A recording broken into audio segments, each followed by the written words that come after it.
Mayong adlaw da sa inyo mga chong. Wah, kumbate ta karon kay magsugba ta. Tuod, nakapait di tagtamban. Tag 50 man ang kilo. Matik. Kung sa trivia ni. Tambal biya ni sa arthritis biya sa mga batanon pa. Kaya ta magdugay-dugay na kaya tong katago ng baga kay sugda na nato ang plaster sa mga sinugba. Huwag yun palibak ang baboy dira, matik.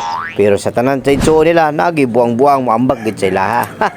Nanapoy makahukad din yung pila ka rice aning style awa na guba na tong diet ani style ni pero kira managsara makakaon ni pero rich in arthritis.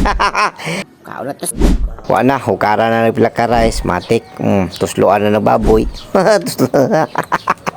Samok basta mao na to kay gutom naman wa na pas mo naman gidabdaban ni iyon na pa man ang dab adi sir mo kaon. Mura nagpa-cleanse breakfast ayan siya ba basta brunch na na. Samping mo kanunay mga chong I love you. Wow.